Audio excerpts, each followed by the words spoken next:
The First Milk Carton Kid, What Really Happened to Johnny Gosch? Before we dive in, kindly hit the subscribe button and let us know where you are watching from in the comments. It was a quiet Sunday morning in West Des Moines, Iowa, September 5th, 1982. The kind of morning when nothing bad was supposed to happen. Johnny Gosch, just 12 years old, left his home before the sun had fully risen. He had a paper route. He had done it many times before. It was a routine, a safe job in a safe neighborhood. Johnny took his red wagon. His dog, Gretchen, trotted beside him. He waved to a neighbor. He never knew it would be the last time anyone saw him free. The morning was still. The streets were empty except for a few other paperboys. Johnny picked up his bundle of newspapers from the drop-off point. But something was different. A car was idling nearby. Inside, a man watched. Another paperboy later told police the man spoke to Johnny. He asked for directions. The conversation was short, but it was enough to make Johnny uneasy. Minutes later, Johnny's wagon was found abandoned. Newspapers still stacked inside. His dog was wandering loose. Johnny was gone. His parents, Noreen and John Gosch, expected him home by 7 a.m. When he didn't return, they thought maybe he was running late. But minutes turned into hours. Panic set in. Noreen called the police. She begged them to send help immediately. But this was 1982.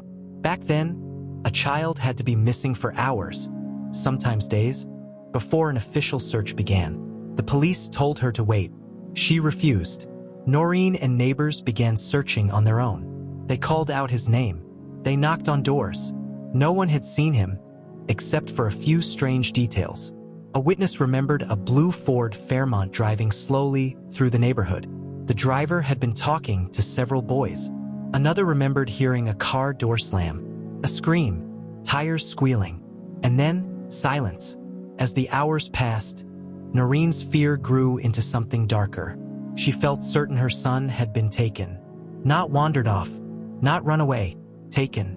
By nightfall, Johnny Gosch was officially listed as missing. The search expanded, but so did the mystery. This wasn't just any disappearance.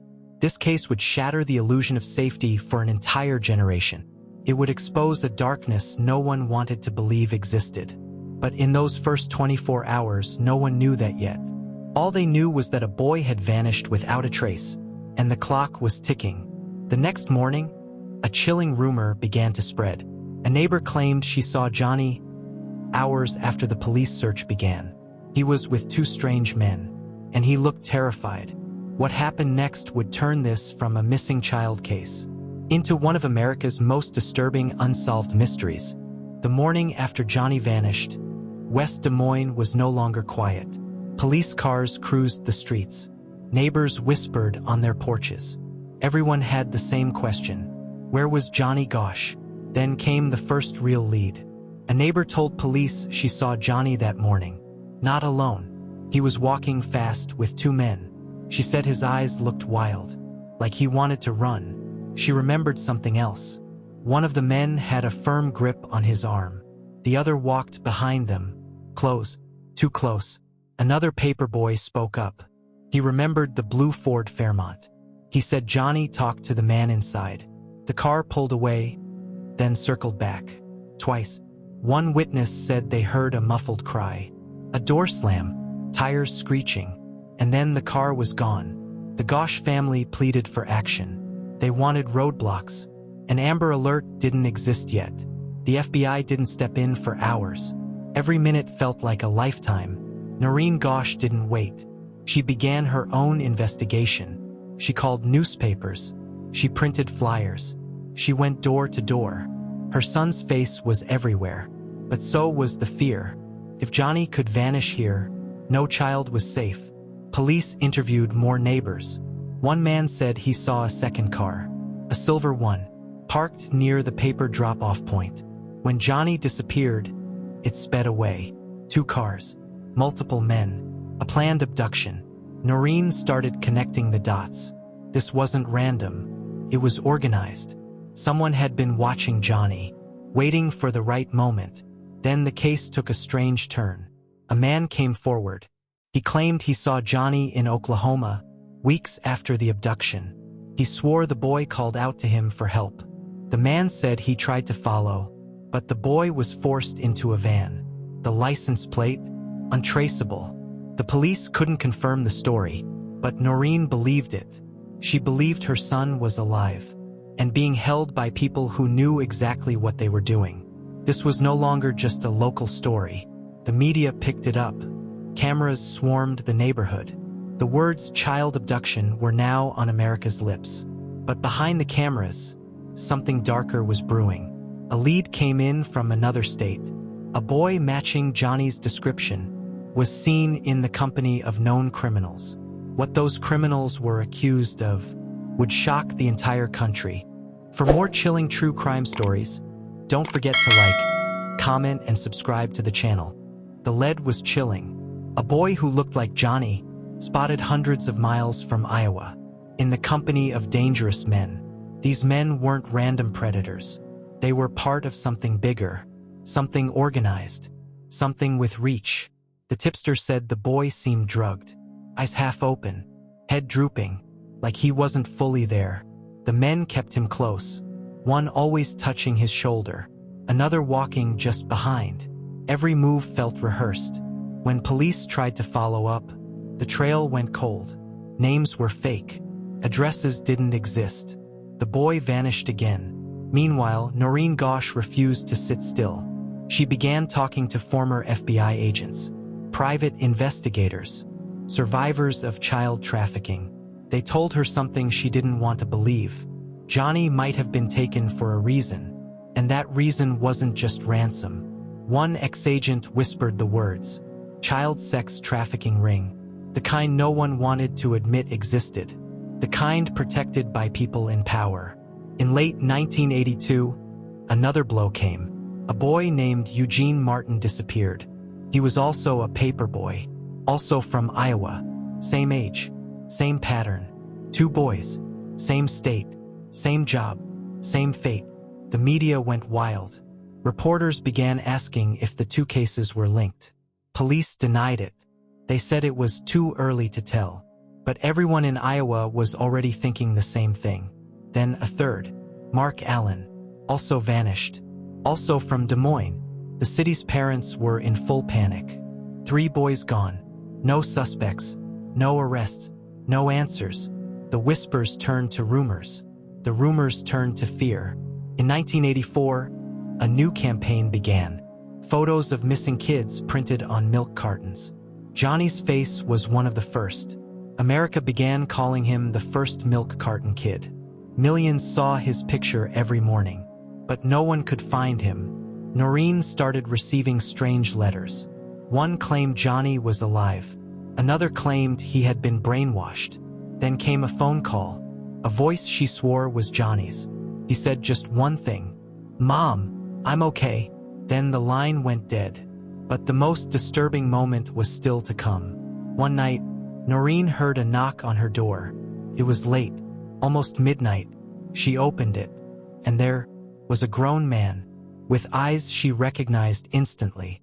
He whispered, "It's me, Johnny." Noreen froze. She couldn't breathe. She couldn't move. The man in her doorway was older, maybe in his 20s. But the eyes, they were her son's eyes. Her heart pounded. Could it really be him? Or was this some cruel trick? "Johnny?" she whispered. The man nodded. He looked over his shoulder, nervous. "We don't have much time," he said. Noreen wanted to grab him, to pull him inside, but he kept his distance. "They're watching," he told her. "They'll kill me if I stay." Her hands trembled. Tears blurred her vision. She asked 1,000 questions at once.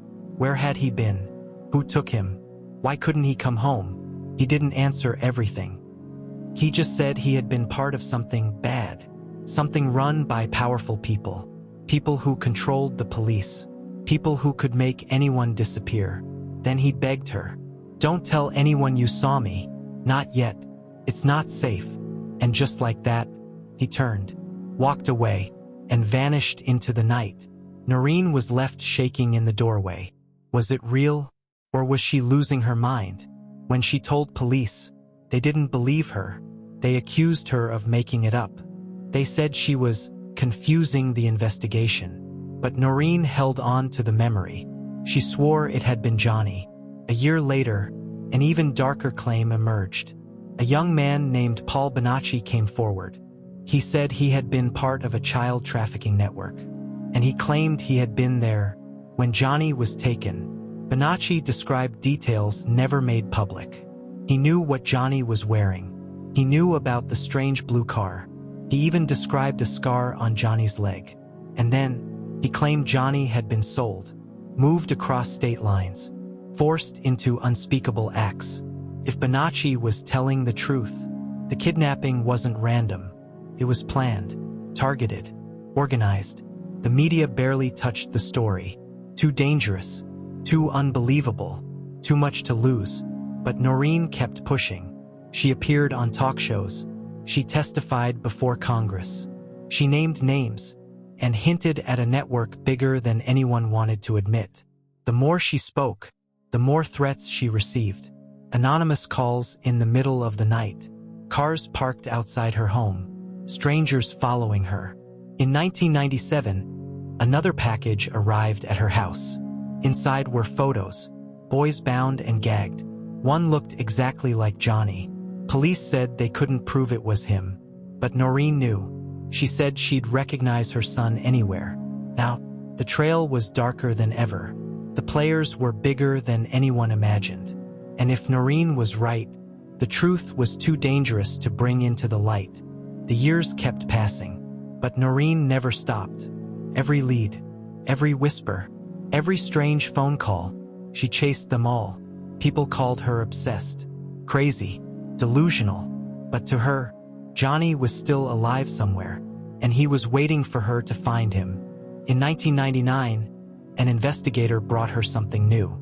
A tip from inside law enforcement. It claimed Johnny's name was on a secret list. A list of children taken, children used, children traded between powerful men. The source said this network had been running for decades. It had its own rules, its own protection, and anyone who tried to expose it disappeared. Noreen went public again. She named names. She gave interviews. She described what she believed was a high-level cover-up. But with each appearance, she got more threats. More people warning her to let it go. More reminders that she was only making things worse. One night, she got an email. No subject line, no signature. Contained just one sentence. Johnny is safe for now. Was it real? Was it bait? She couldn't tell. In 2006, a man contacted her. He claimed he had been in the same trafficking ring as Johnny. He said Johnny had been moved across the country for years, that he had been given new identities, that he had escaped, but could never return home. Noreen asked why. Why couldn't he come back? The man told her the truth she'd been afraid to hear. Johnny had seen too much. He knew too many names. If he came forward, he wouldn't just be killed.